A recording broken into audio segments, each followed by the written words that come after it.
Welcome to Cafe Technica.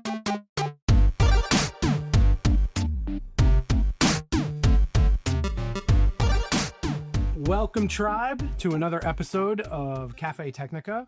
I have with me someone that has been a longtime friend and coworker, years past, Beth Warren. Beth, I'm very excited to have this conversation with you today. And Happy to be here. Yeah, look, I think we've got a lot of cool history and things that we can kind of chew the fat on, because it's been a long time since we've been like on the same team, right? I know, and I've missed you. I missed you. It's been great. Tell everybody kind of who you are, where you came from. Give us a little bit of the history. Yeah. Okay. So way back when I started my career on Madison Avenue, it was called Madison Avenue back then. And it still is, but it was where all the big agencies converged. That was the place where commercial creativity happened. And I had always wanted to be a part of that community. And I was fortunate enough after college to land an internship at Y&R. And that's where I started my career. At the time, though, they were requiring the interns to get their MBAs. This was when advertising really thought it was fancy, and you needed to have an MBA. And so I went down to what was called below the line at the time, which, by the way, has come full circle because now that's digital. Okay. But I really started in a paid role at Wonderman, which was all about direct response. It was all about connecting with consumers, meeting them wherever they are. And it was at that time through conventional means, through paper. And it was about understanding how to inspire them and how to understand them so that they would take action and participate in a brand. So that experience has served me throughout my entire career. If there was one agency, if you will, experience or one discipline, is direct response, because it gears your brain to understanding how to inspire action. And Isn't it weird the way like the first couple of things like stick with you forever like that? Yeah. I mean, there was a through line throughout my career because I was the one who understood new media and what to expect of it, because I was able to direct what we should expect from it. And so, and that naturally led me to retail, which is wild, right? Like you go from one and then now you're working direct. Like talk a little bit about that, because that's kind of how you and I met, right? Like we were both working in like in a service industry for retail, right? Like we were. Talk more about that. Yeah. So I made my way through advertising and embedded in brands, multinational brands, mostly consumer packaged goods, that had a commercial interest in brick and mortar. And so I laid claim to that. Nobody was doing it. Nobody understood it. Nobody wanted to get their hands dirty in environments. Nobody wanted to figure out journeys where what's happening at the shelf or, how does communications and brand experience come to life? How do you impact the CX journey and all of that? And so I found that super inspiring because it just took what I talked about, direct response. It took it right to practical, right to the physical. And who doesn't like to be mesmerized and entertained when you go into spaces? So I always felt like, wow, this is the place where it all converges. This is where the register rings. It happens right here, right now. So I was very intentional about developing that part of my career and my ability to help clients and think through problems and come up with the right kinds of solutions that would feel native to spaces. And so in 2012, I made like a little pivot, maybe a big pivot. I stepped out of the conventional creative team structure inside big agencies and inside of holding companies and went to a freestanding company called Creative Realities. And I didn't know what I was doing at the time. Truthfully, I just followed a leader that I respected, who understood that I understood strategy, which meant at the time, how do you ground technology solutions in behavior-based thinking? How do you, prevent an experience from going off the rails and ground it in business objectives, essentially? And it's funny, and like I want to call it out because it's something that stuck with me my my whole career so far. And like, so when I started at Creative Realities before you, right? Like I was You with the did? original company and I was doing technology. And like, I would say the first part of my stint there was really building a technical prowess, right? Like understanding how to work that. But I think it's important to kind of recognize that like when you and I started working together there, it was my first real like interface with like behavior thinking, customer journey experience. Like I learned a lot working with you, and it's something that I still think about every day. Oh So my like goodness. I really appreciate like The everything you same taught me. the same for me because I recognized that I had to earn credibility in terms of technology recommendations because I had no idea what a display or a media player or a CMS or an app or Yeah, right. any kind of peripheral or a sensor, any of that stuff came together. And God knows I didn't know how to integrate it into, four walls. I had Yeah, no yeah. clue, but I did understand how to speak to clients. I did understand how to ferret out a brief and then translate that into something that felt native for whoever was using it. So the user experience back then and thinking that through still serves us today. It is. It's like something I tell people all the time. I'm like, it's a foundational kind of blueprint where it's like if you know how to talk to customers and unearth what it is they need, what they're looking for, how to land on those objectives, like you can apply that to so many different Anything, things. And it's anything. like it's a soft skill that like you really have to learn and practice. You first have to be curious because it starts Yeah. with that. You have to not bring the ego because if you have an ego, then you have preconceived notions. You have to be very, very willing to be an open sponge and to say, tell me more. Why does this matter? And why doesn't this matter? Yeah. Why are you looking at it this way?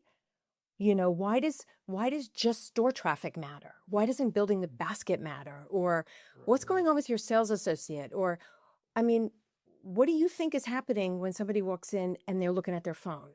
It's Yeah. just those things and digging deeper and digging deeper. To me, that allowed me to give you a better brief because my Yeah, and job like and it that was role was to inspire you to come up it with the was super solution, cool. right? Yeah, it That's was. And that's what like I we did a think. lot of cool things. Like when I look back at like some of the stuff we were doing and I like this is like early 2000s like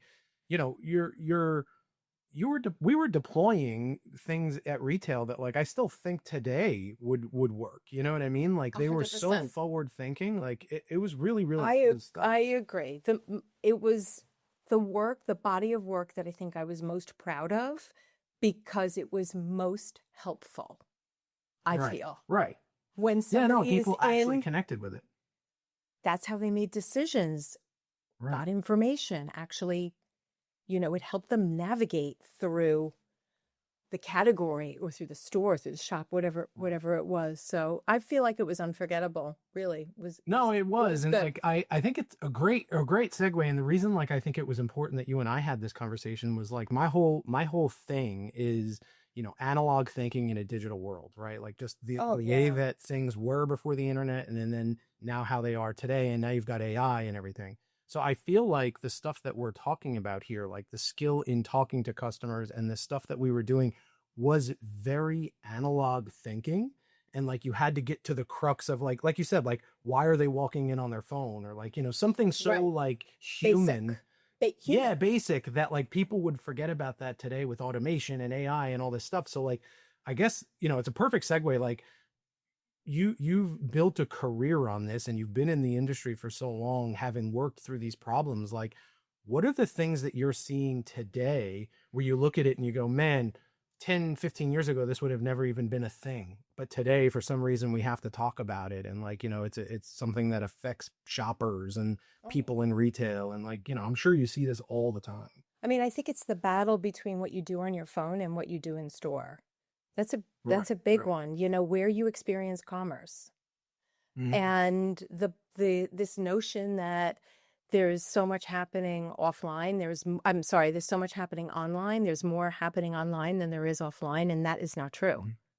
It Yeah, really right, it really exactly. isn't. 85 to 88% of things that are bought and consumed are done inside a brick and mortar. And so Crazy, right? which is crazy because this device is everybody's obsession. Yeah. And like everybody will tell you otherwise, right? Like they'll say, oh no, Amazon's killing all retail. And they've been saying that now for 20 years. And you're like, No, people want Amazon's not choice. killing it. Actually, Yeah. Amazon is helping. Mm-hmm. Dare I Agree. say. It's Yeah. driving people to the store because people use it as an opportunity to research. They use it as a portal. Yep.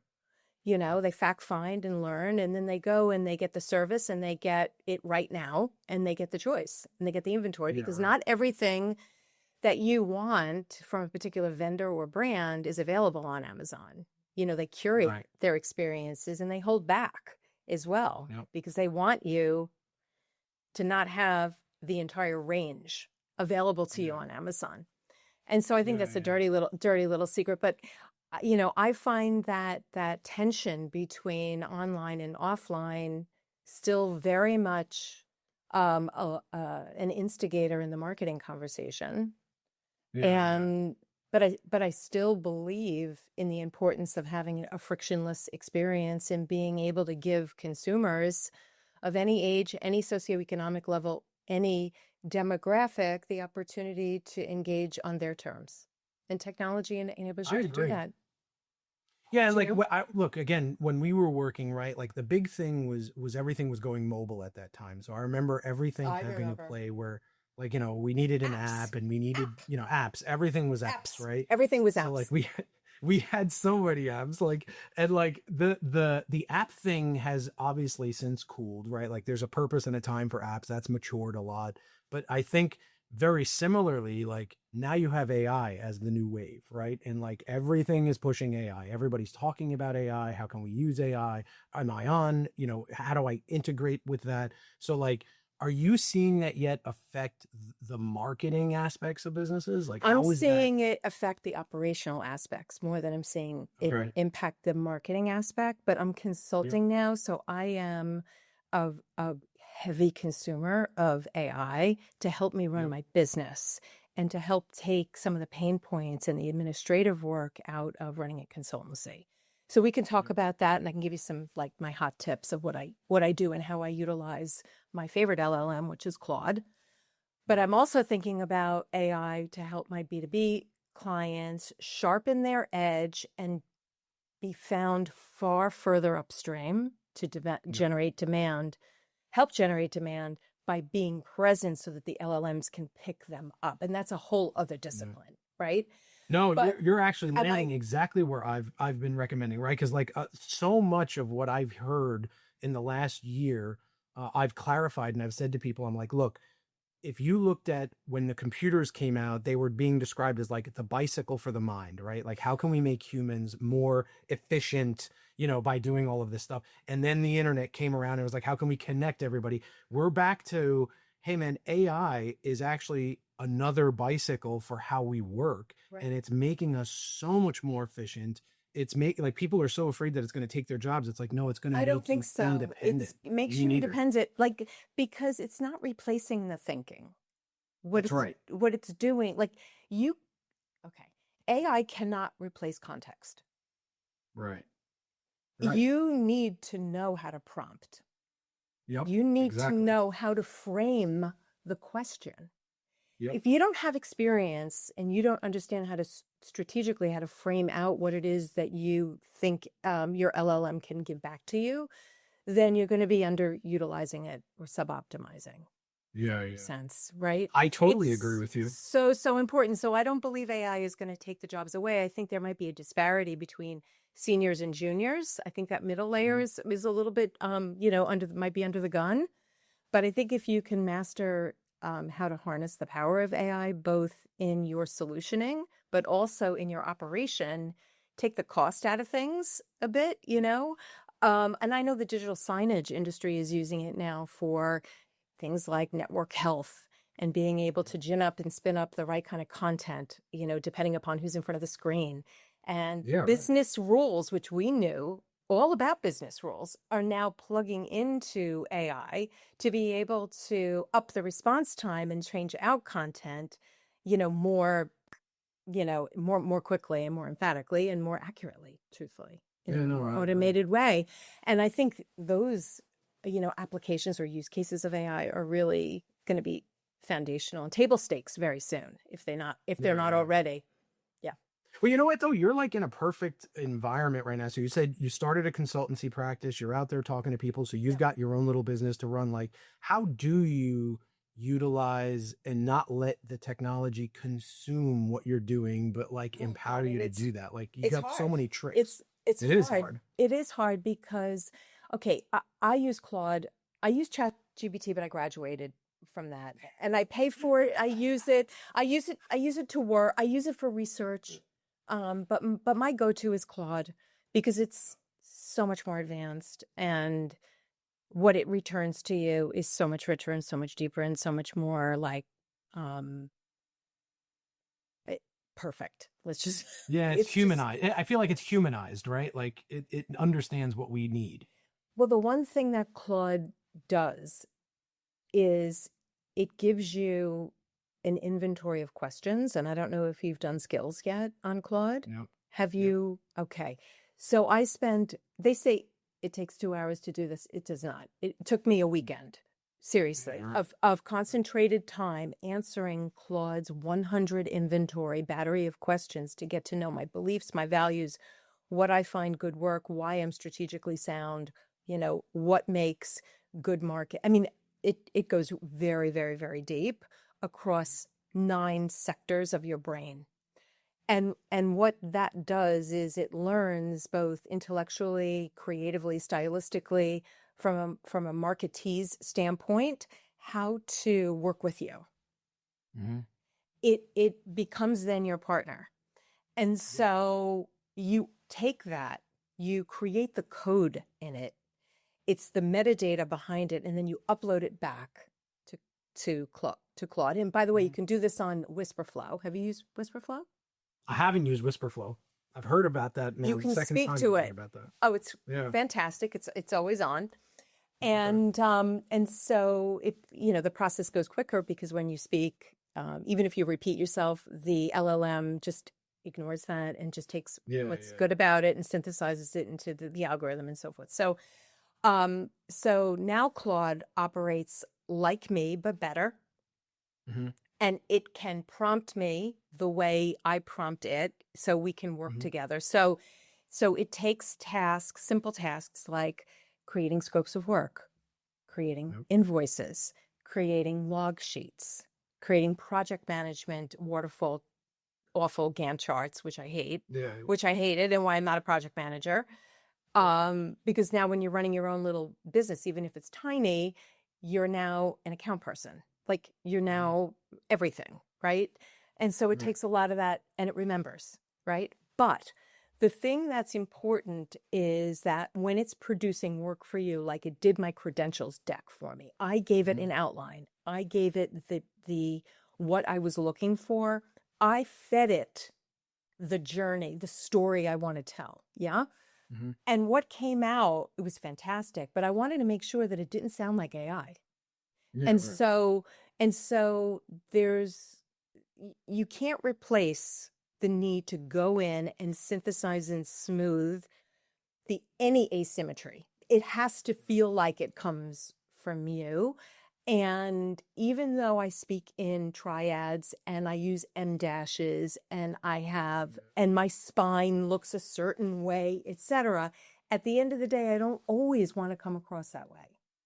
Yeah. Right. And so Yeah. No, you that have makes to, sense. right? So like you have to help Claude or you have to take a look at what's been produced and make sure that you humanize it for your audience. Yeah, we're whoever you're doing the submitting same thing. I for. mean, look, we use it pretty heavily for like sales engineering efforts.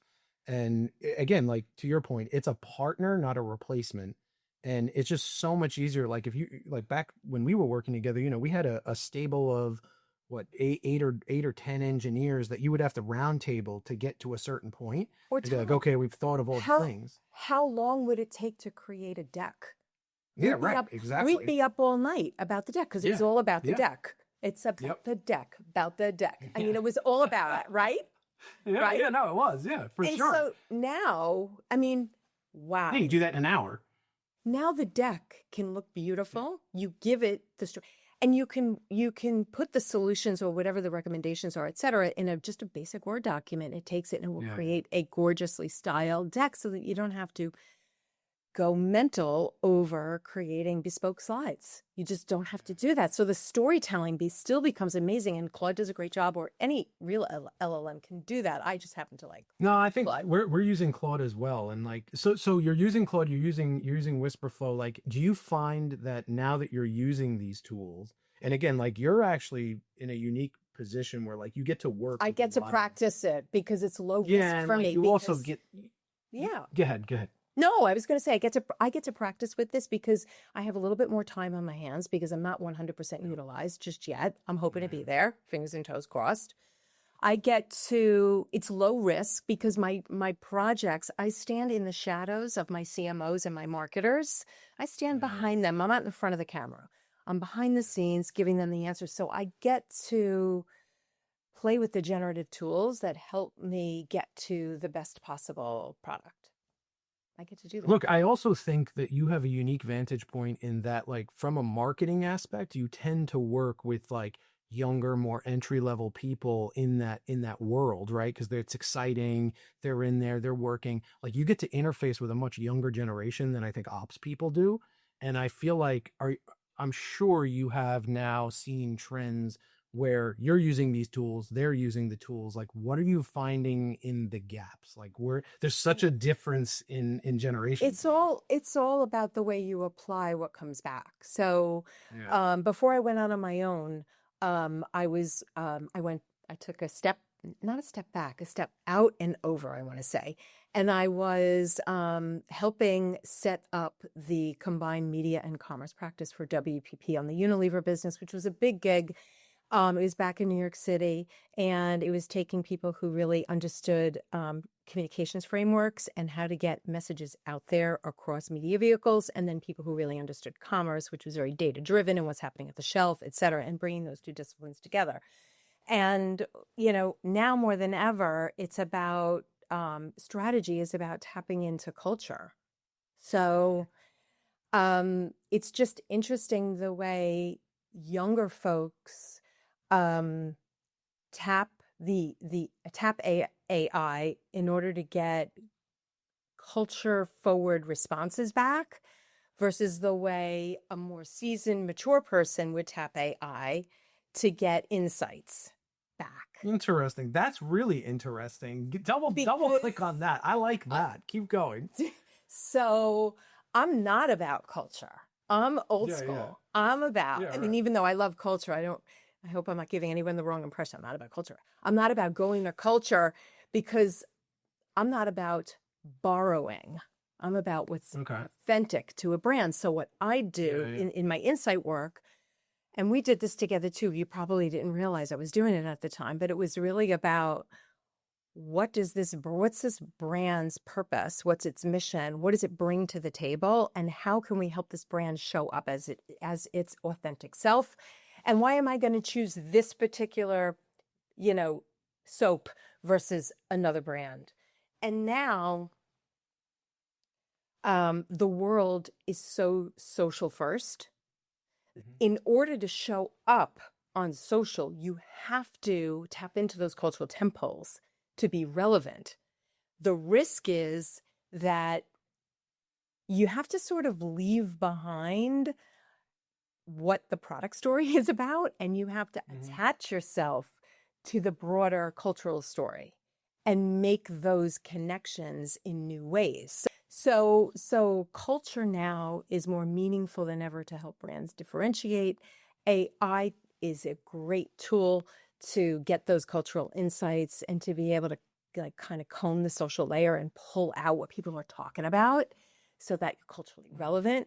But at the same time, I think it's really still important to be like, okay, is this credible? Does this brand stand up to these things? Yeah. So That's really, really interesting though, because like it's it's a departure, Tom. It's different than when I left advertising. When I came back to it, it was far more socially spheric than ever.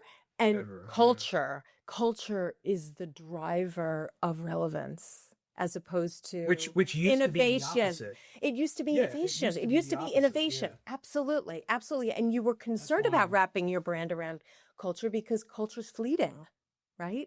But because social propagates change. There's no fear of that anymore. And So do you think that that's like, so I always ask people like, like, do you think the technology is bringing people together or bringing them apart? But like, you're attacking it from a different vantage point. But like, do you think that that shift, because it does have a technology kind of it spin does. on it, Yes, like it people are does. using, right? Like that's how people talk now. But like, do you think that that's bringing us together culturally? Do you think it's separating us? Like, how do you think No, that's affecting us as a I think society? it's bringing us together because I think it is allowing brands to tap into communities in new ways. Right. Or Oh, be yeah. aware of communities that they didn't know were Absolutely. there. Correct. Correct. And Yeah. AI helps you tap to new communities because it helps you find where people are congregating. Mhm. And I think it opens the door really for new audiences and, drumroll, net new growth. Because it's all about net new growth. That's what it's about. Right. You can't get Yeah, hired I guess that makes unless sense, you're, right? Like, does it? Yeah. Yeah. no, it Net new does, growth. because like if you were trying to sell a product to somebody, be like, you want to be a part of this culture because that's what they use. This is a service or a product that they're consuming. Now you're kind of saying the opposite, right? You're saying because that is a culture or a society Okay. that you want to be a part of, You this need is part of this. that. Yeah, Right. exactly. It's the It's opposite. the Yeah. opposite. It's the opposite. Yeah. And so it's just a shift in the way in which you attack strategy. And it's why young people are winning. And they're digitally savvy. They can find answers quickly or create stories quickly, more quickly than ever.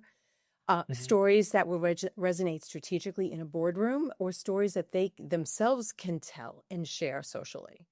And Yeah, so, I just hats off to the younger gen, really and truly. yeah, well, And they're moving yeah, so much faster, right? Like they have so much more access to everything like that. Like, so when you're thinking of like, all right, you started your career, you got advice, you progressed the way you did. I yeah, progressed the way I did. Like we were not that, like separated generationally, but yeah. like, the do you feel that like some of this stuff is helping them sort of figure out how to work and like how to build their careers? Like, how do you think it's like impacting that? Like, I'm sure you've mentored some Yeah. people along the I way. certainly have. Like my biggest thing for the young people is to don't just think the only thing that exists is social and culture. Mhm. You know, you've got to sort of help them zoom out and be like very think about purpose, Mhm. go a little bit further upstream, challenge why That's does interesting. this, So you're you so know? so let me say that back too, because I think that's an interesting take. Like, so you're saying that whereas the older folks probably were more closed off to social cues and communication and like clicks and things like that, today those kids don't have that because they grew up with hyper communication and like Yeah. knowing all sorts of different cultures. But Yeah. what you're saying is now the flip side of that is we understood purpose and singularity, whereas they now have to learn that. They have to learn that. They do. That's really interesting. That's like a They do. super interesting take. That was my experience for 6 months at WPP. It was about helping reframe the question. It's not just about which temple are we going to, chase and attach ourselves to. It's like, what's the why behind the why? Mm-hmm. And I think that's important. I think all of us, more mature folk, if you will, we still have a purpose to help others understand purpose and to be able to tap into that. What's one Otherwise, skill that you could point to? Like, what's one skill that you could point a person starting out in their career and say, here's the skill that I think you need to master that's now different? hmm, Like, is there a singular thing that you can kind of drill that down to?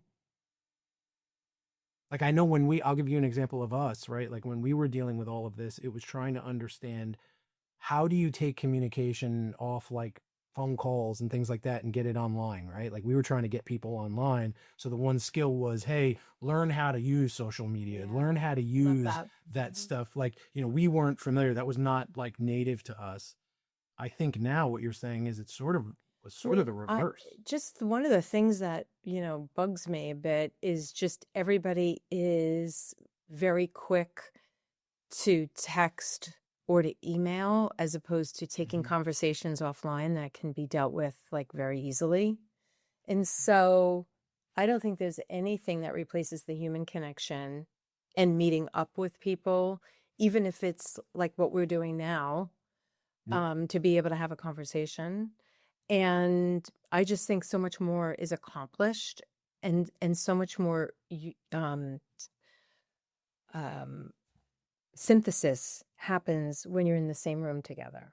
And so I would encourage the 20 somethings coming up to find a reason to go out to lunch with your coworkers, with your clients, find a reason to have a drink. I know there's like drinking is like not the thing anymore, and that's absolutely fine. Go have a coffee. I don't care what you have or when, but find reasons to have one-on-one smaller community sessions. And that's why companies want us to come back to work also. Yeah, right. Do you know? So it kind of taps into the post-COVID era of getting everybody, out of their, holes and hovels and getting them back to work. I think that's really important, because that's how bonds are built. That's how trust is built, right? And you are more successful when you trust and like someone, and relationships are built offline. They're not built on. Yeah, I agree. Like, look, I think when you, again, I always go back to when you and I were together, because it's like an interesting time in my life. But like, I also think you and I had a pretty interesting experience where like you came in and there was the marketing people in New York, and then there was the operational people in New Jersey, right? Yes. And like there were these two cultures, and it was very much like you're the enemy, we're not, and vice versa. But I came to New Jersey. Well, and you were there, and you and I spent a lot of time together, and I was there. You came to New York. And you and I also were out with customers. Like we were out in the field together. Oh yeah, right. we were. Yeah.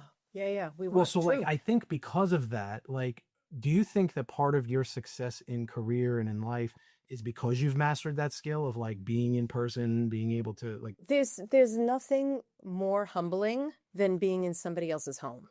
There's nothing more humbling than being in somebody else's den. Coming out to Fairfield, where, we had sort of the laboratory. I mean, the studio was the studio in New York City, and that was fantastic, but that was client facing. But coming out where things are like the real stuff is being tested, and where we try to break things and put it back together, and where the knock was, I knew that the only way I would be taken seriously as a leader is if I hung in those environments and saw the business from your perspective. Because how could I vent? Do you know? How can I go in front of a client? Right. No, 100%. Like, I don't know if you realize this, but like, so the name of this podcast is Cafe Technica.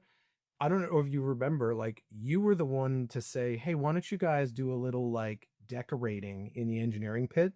And we had this like cafe set up outside my office with like chairs. And we had a sticker on the wall that said Cafe Technica. And that's where I came up with that name is why I named the podcast the way I did. So like it was. Wow. Thank you for that throwback. I remember it. And I do remember encouraging you guys to have a lounge, because I thought it would make you happier, because we deal in environments, and when your environment is cool and groovy, you sort of tend to like have a better experience at work. And we weren't, no doubt, we weren't doing easy things. We were doing really innovative, hard things that wasn't mass produced, right? We were doing bespoke. No, and who's more miserable than engineers and project managers? Miserable. That's why I came out. Because so funny. Because those guys and gals needed the support of the front office people and needed to be understood. And also, like, the last thing I want to do is make a recommendation of something that we can't support. And I don't want to be that person that people talk about to say, oh, that salesperson, they sold this and we can't execute it. Like, how many times did we say that when somebody else would make a recommendation that can't be supported? Which is I am still dealing with that today in the business that I'm in. Like, that is the number one sort of thing, is like, you hear what the customer wants and the immediate response is, well, I can't do that. That's not what we do. And you go, well, wait. Let's talk about that. Like, maybe there's another way. And like I still deal with that today, and it's very tactical. Like, it's not marketing. So there's not like a sexy spin, but when you hear the request, it's the same underneath. It's the same underneath. I'm asking, but it's the service experience too, which is like, okay, they're coming to you to solve a need. It might not line up with your toolkit. perfectly. Mm-hmm. But how do you meet the need? And Right. what are you willing to sacrifice in terms Right. of revenue and margin in order to meet the need? And So, then, can you support that in the future? Should it need to be supported? I think that is the crux, the rub of the nub, no, in you're our right. You're space. 100% right. Well, let's go back to working with the kids. So like you've done plenty of hires and like you're still Yeah, talking to people. And sure. now as a small business, like you're trying to go through these interviews. Like what's something that like when you talk to somebody for the first time, like how do you get a sense of do they have that skill? Is this person going to be able to figure that part out? Like talk to me about that. Like what are you looking for when somebody comes through the door to say, yeah, this guy's going to get it, or I can train that girl to do this. Like, what? Yes. Talk to me Yeah. about that. I mean, I just get a feeling. My intuition is a finely honed device, Yeah. but I can tell just by the way somebody walks me through their story. Like if there's a strong beginning, middle, and end, if they have Mm-hmm. clarity, if they are present, if they've got something concrete, I'm able to feel that and see that and then ask follow-up questions. And so that's important even when you're hiring an intern, and they might not have a lot of experience, but whatever it is they're going to talk to you about as a use case to prove why they're credible, you have to really listen to the way in which they pitch themselves. And then you'll get a feel of authenticity, you'll get a feel of capability, you'll get a feel of, is this person trainable? You'll get a feel about, are they collaborative? Are they open? Are they Mm-hmm. real or are they BS? Yeah. And I find that it's quite nuanced. Most people want to do the right thing, come with skills, you know, come with a perspective, have done the research, have done the homework, you know. And so I respect all the people who I would talk with for a paid role or a volunteer role or an Yeah. industry Yeah. role. A lot of times with the Yeah. Yeah. like the Digital Signage Federation, et cetera, we have to interview people to work on committees and so forth. And all of that is not paid, but you want to make sure you get the Right. right person in the right seat. Did I answer the question? No, you did. I mean, is that something that you think somebody like taught you? Like thinking back when you started, like did somebody sit you down and say, like, "Hey, this is a skill that you have to master"? Like, what were you told in the beginning that stuck with you even to today? I was told to be prepared. I was told to always show up prepared. I was taught good habits. Okay. Mm-hmm. Show up early, have a notebook, take notes, write the conference report, Yeah. summarize what we discussed, manage the next steps, and bring people with you.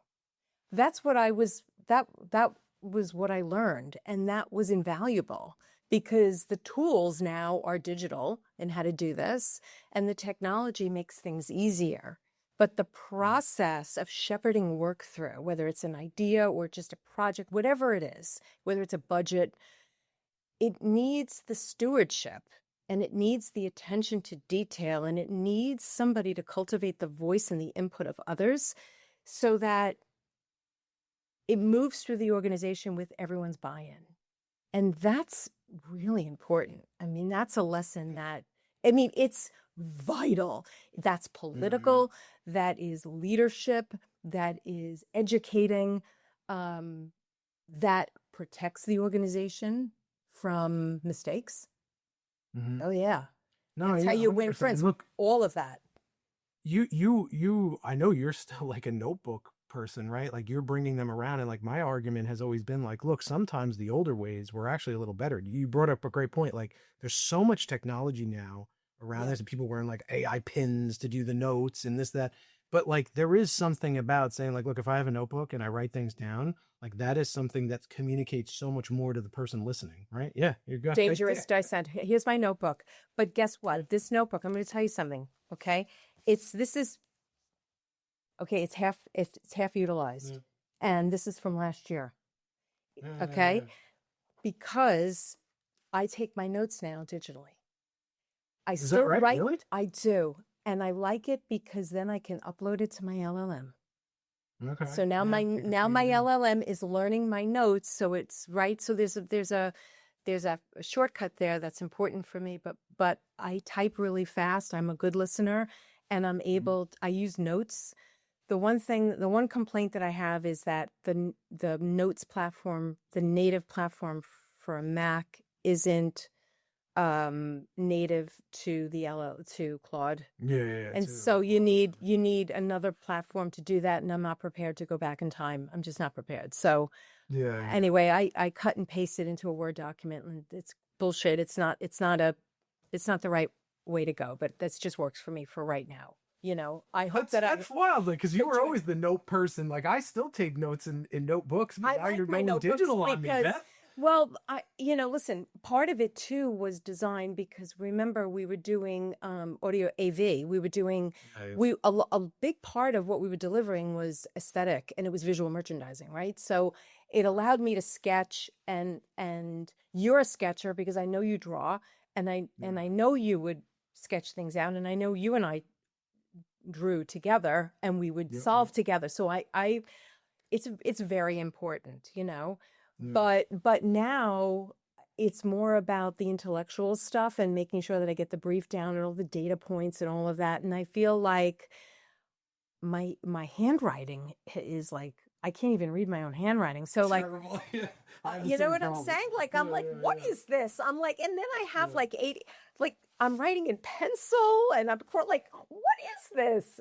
I don't even like it's ridiculous, a mess. So having my notes allows me to organize myself and keep everything in files and then have it be read by my It's LLM. funny you remember that I sketch. Like, I still do I that, know you like, sketch. when I'm having. You're a good Yeah, and sketcher. like I'm not a great artist by any means, but like I think graphically. So like I find that when I'm talking to people, I'll often like draw little flow charts and things. To, like, Absolutely. this is how it works. That's Yes. how I think. That is how you think. And I think when we were, you being embedded in as part of a systems integration company, we had to bring hardware, software, and content together and a lot of different devices together. And you had to imagine what that looks like, I think, behind a wall. Physically, right. And then I know we did a lot of user flows because when you talked about, apps being all the rage, we were trying to solve for that by creating web-based experiences. Yeah. Remember where we could toggle between the phone and the screen, and which I love, by the way, which I don't think the industry does enough of, but whatever. But we had to draw that stuff out, and I'd also have to give it to our 3D designer, if you remember. I don't know if you were still with me when we had Zach, but we had 3D designers. Yeah, Zach, yeah. Zach, right? So shout out to Zach Smart. He was great, and he would actually create the render for us to be able to write. And so all of that is still valid, is still relevant. All of it. It is. Yeah. We're still utilizing it in retail. You might not be like dragging a portfolio around, right? But you have your design documents, they're digital, but you need to be able to sketch in order to inform how that should look.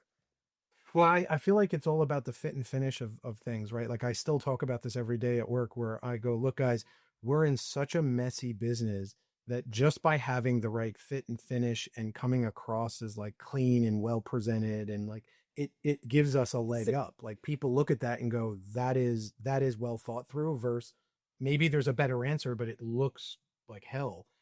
And I you just think go, that's a "Nobody's gonna look at that." lesson. To go back to your question 2 questions ago about, what is the one thing that the younger people need to know, and the presentation and the merchandising of your work is probably more important than the actual work. Oh yeah, Because if 100% it is. it's just like how design sells, it's the same. It is. It has to, right? And that's something that as I grew up in the working world, that just became more and more apparent and more vital. And why we were up till 3 a.m. doing the deck. I still remember Joe Hazenzel, and I used this line. I think I might have just used it the other day, where he would look at something, and Joe used to cut to it. He would make me laugh so hard sometimes. I know, he's the best. He would go and be like, I feel like I'm getting fucked in the eye sockets with this thing. Like, you're like, I get what you're saying. Like, yeah. He'd be like, this is an eye rape. It was, yeah. It was so funny when he would do it. So And then like he and I really connected on another thing that like I don't know why I'm thinking about this now. Like there was this company called Urban Ears that is not very popular anymore, but they had this really slick like headphone that came in so many different design colors and things that he actually had them like on a headboard at his house. And he's like, this looks so cool that I just keep buying them. And it's like, yeah, nobody cares about what the tech was. It looked so neat that like everybody wanted it. totally. I mean, Yeah. that's the penultimate marking of success. If you Yeah, can have a love it. so-so product or a product that you aren't even going to Yeah. utilize, but yet you want it for the packaging. I Yeah. mean, really? Like, Yeah. wow, that's a basket yeah. builder right there. And Joe was really he keyed into those things because he was very aesthetically driven. He kept us He was. honest like that. Yeah, no, he did keep you honest. He used to say stuff that at the time I would get so mad at, but now I think about it years later and I'm like, man, that was funny and also very insightful. Like I he did know. sometimes say things that I still think about now. He's really good. I mean, all of those lessons in the early days of creative realities are still valid and relevant today. And agree. even when I listened to your podcast of Drew and Jason, Jay. Yeah. oh my God, it's exactly what they started in that company is Yeah. the purpose that, you know, we brought forth when we were together. Yep. And Yeah, no, that's agreed. certainly that I left back in 2024 and came back to consult too in 2026. I mean, still creating experiences that are meant to motivate and move people to do things they didn't expect. And if you Yeah, can I get agree. technology to cooperate with the physical world, and you can do that without it breaking, you know, and you can Right. do that then at scale, right? Right. Not just one location. That was sort of the next layer of creative realities. And I think many companies are like this now, no matter what industry or enterprise you're in, its scale is what matters because that's the great equalizer on volume. So you have to be able to scale your solutions and support them. Yeah, agreed. Yeah, no, I totally agree. So I'm going to hit you with some rapid fires. This is a new segment that I'm doing this year. And like, it's just to kind of get your sense of like, you know, like people always ask these questions in conversations that I've had. So I'm going to hit it. We won't double click on any of these things, but like, it's very interesting to see how like you personally get affected by these stupid things. Okay. So like, I'll start with just best book that you've read recently. Theo of Golden. Theo of Golden. I haven't heard of that one. I'm going to read that then. It's really good as a novel. But the most compelling book that I've read, if I can have a second shot, is Eat to Beat Disease Really? by William Lee, Dr. William Lee. It's an I will important check that it's one an out too. important subject on beyond nutrition. It's not about a diet, it's about the foods that actually protect you and what you should be eating for zero inflammation and for the things that inspire disease and cause your cells to mutate. So both of those reads made their mark. Interesting. I'll definitely check them both out. What about an underrated technology that you're using today that like, you know, and it doesn't have to be electronics, any kind of technology? Oh man, Tom. She's Oh my God. Mechanical pencil that is really cool. I mean, I miss my Fitbit, but I'm using my Apple Watch. I don't think it's underrated. I think it is an underrated. That's a good one because Fitbit just released something new. I'm going to send it to you after this. I miss it. You got me into the Fitbit, and Joe Hansel got me into the Fitbit. I loved my Fitbit, and I miss it. And this does not replace everybody. This does not replace my Fitbit. 100%. So what do you think is the most overrated technology? Something that people use way too much of? Payment platforms. Yeah? Like Zelle and that kind of stuff? I think they're good, but why do they have to be social? Interesting. That's a good one. I like that one. All right. Stop. That's a good one. Make it go away. I don't care about Venmo and who's paid who. I don't. Yeah. great one. See, this is why I do these things. One daily habit that you refuse to skip. Workout, exercise. Workout every day. Oh yeah, Yep. yeah. I got to move my body, and I'm cranky when I don't. It's for the mind. What about? More than Yeah, no, 100% it is. You read mind. more and more about that like it has a huge mind play. Yeah. Yeah. What about the worst advice that you've ever received? Don't do something. When someone says Really? don't do it, I feel like it's bad advice. Just do it. Do the thing they say don't do. That's your advice. If somebody says don't do it, I'm like, fuck it, I'm doing it. Number one. What's also- the best Go ahead. Sorry. Go ahead. No, I love it. I love it. I love it. Don't do it, you're holding back. And you're Yeah, curious about doing it, which is going to cause friction, which is going to make you regret. Which is going to make you regret. And so, like, you know, I just do it. Just do it. I mean, I know, like, Nike made mega millions off of that one, but there's something about that. I think that you should pick the people who you respect and don't ask anybody's opinion for anything, and that's it. And then you'll be good. Stop asking for opinions. Would you say that's your biggest career risk? Like, what's the biggest career risk you've taken? Leaving a job without another job. That's risky, I feel. Oh, God, yeah. Yeah. I could really only do it now in this stage because I've got some money in the bank. But that's why I did do it, because I had a little bit of a safety net, but very risky. Who does that? Yeah, I just left. Well, look, it goes back to your last thing of, like, do the thing that they tell you not to do, like you're doing. And I did it. Right? I did it. Yeah. So now I can say I did it, you know?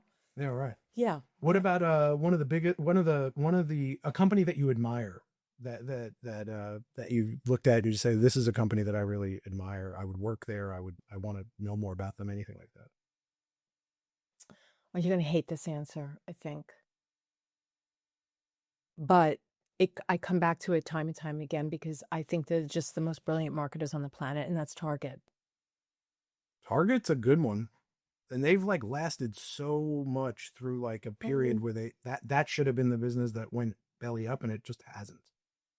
I would just work for them in a heartbeat. Yeah. Really? I just really respect the way they manage their brands. And, when I go in there, I come out with no money.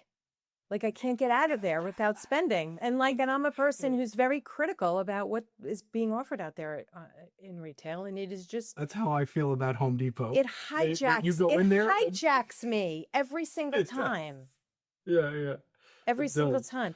So I don't know if that's, I also really like the hospitality segment and sector. And I just think environments like in hotels and so forth is just such a wonderkind of possibility. And so I feel like helping a hotel brand to create interesting environments when people stay with you, or interesting experiences, is another thing that really piques my curiosity. Interesting. Is there a prediction that you have for the next 5 years? Any kind of prediction that you think is definitely coming? Software, more software. Yeah, apps. I don't know if it's going to be back to apps, but I'm waiting for like a microchip on my water to remind me of when I need to fill up again, or to auto replenish, connect to Amazon and then make the order. I'm waiting for consumer packaged goods products to be software and productized that way. Have you heard of the photo shoot or the paper shoot product? No, I don't think so. No. You got to look that up after this. So it's something that I'm actually getting one delivered to my house today. So there is a trend right now, because we were talking, I think, before we started about the wired headphones being like super popular again. Like, people are going back to wired headphones. There's a trend now where the new, like, I don't know what generation they are, but like coming out of high school, they're raiding their parents' old tech drawer, and point and shoot digital cameras are now like a full-fledged thing. People are overpaying for them used on eBay. Wow. I had a Ricoh when I in 1992. Sure. It would go for $500-$700 now used. And like people are going back to this because they're sick of being on the phone. They feel like the pictures that it takes are more real. And there's a micro trend of people saying like, well, you can't get the disposable film cameras super popular anymore. Right. And there's a company that makes a digital camera that is like a disposable camera, except it's digital, and it literally is clad in a paper. Like it's super janky. And this thing is viral beyond belief. Like you have to look it like up. when you used to go to weddings and they used to put like little The little Polaroid disposable cameras, on the right, like that. it's like that but digital, and Oh my people are gosh. using this now. You got to look it up. It's exactly what you're talking about, but like Is it shoot as in SHO paper, PAPERSH? yeah, paper shoot. You got to check it out. There's I also one will. I bought my son called a Kodak Charmera, and the camera is literally this big. It fits on a keychain. It has a flash. It has and like there you I love couldn't this find kind of them stuff. this Christmas. It's I love crazy. it. Like I need to troll social more to find these things because I know that's where they pop up, you know. yeah.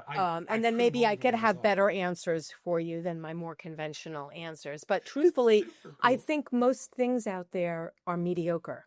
That's my perspective. Do you know? It is, and I think do it's you know what what you I said mean? earlier.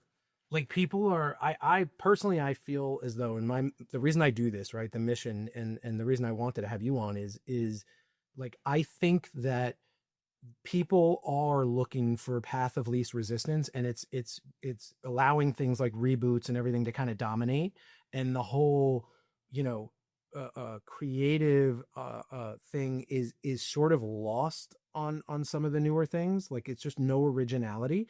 And I think that if you can teach people to go back to some of that stuff, I think it'll come back. I think you can Because reinvigorate that.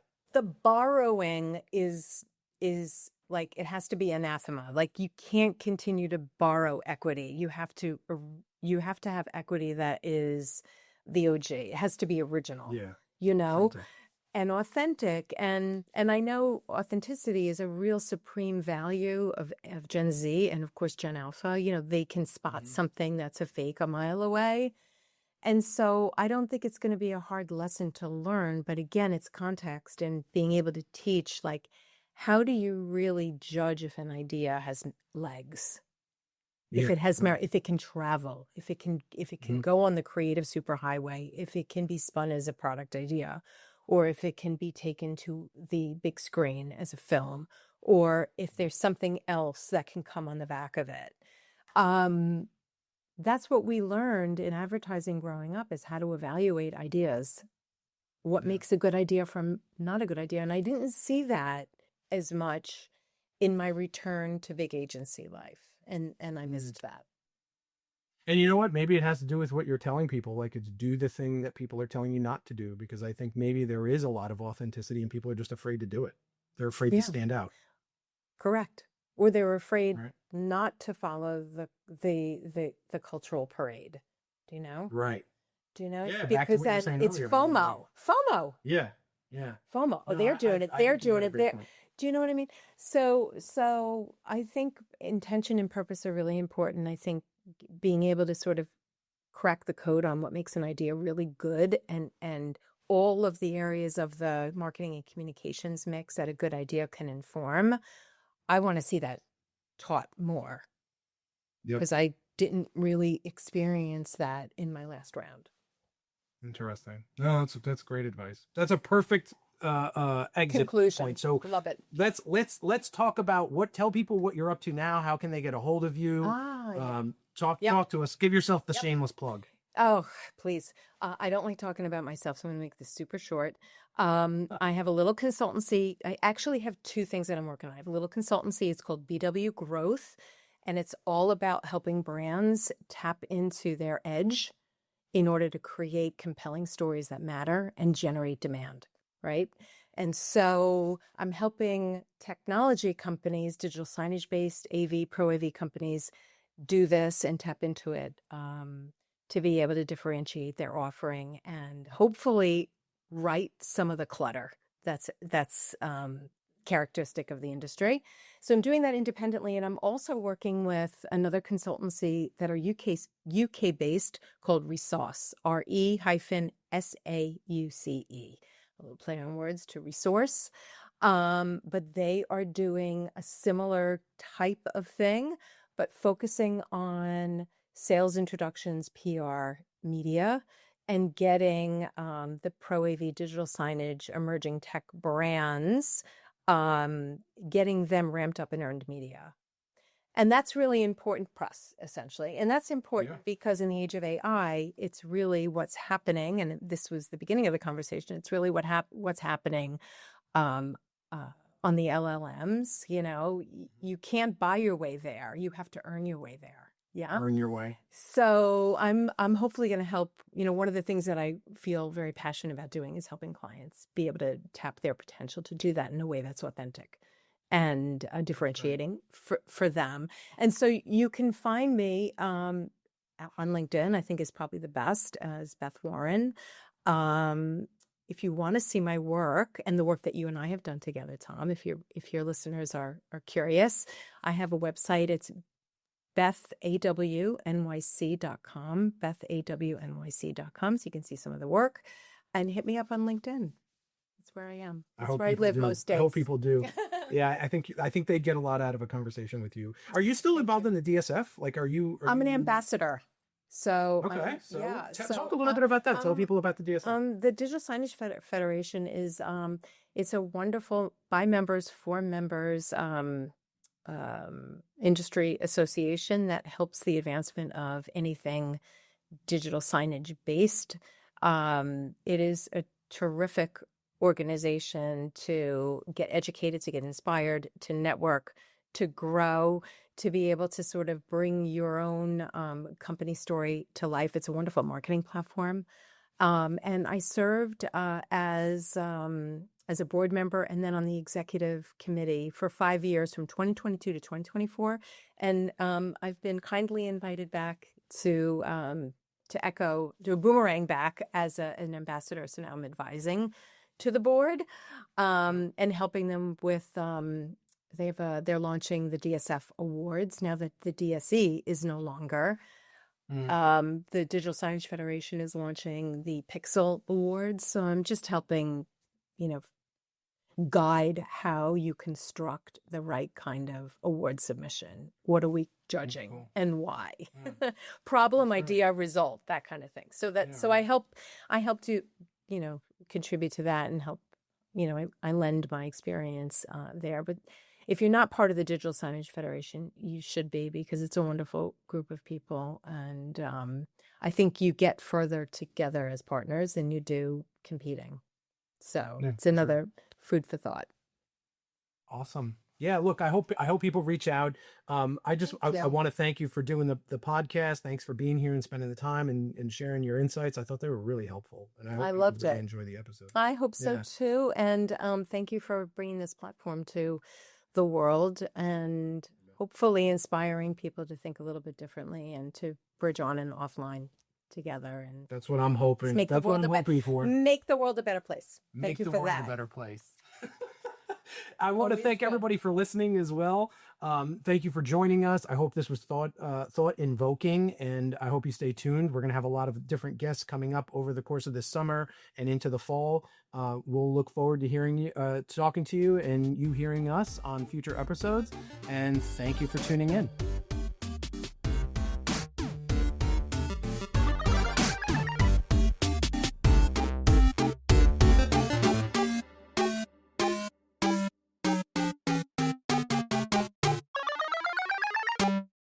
Oops. Bye-bye.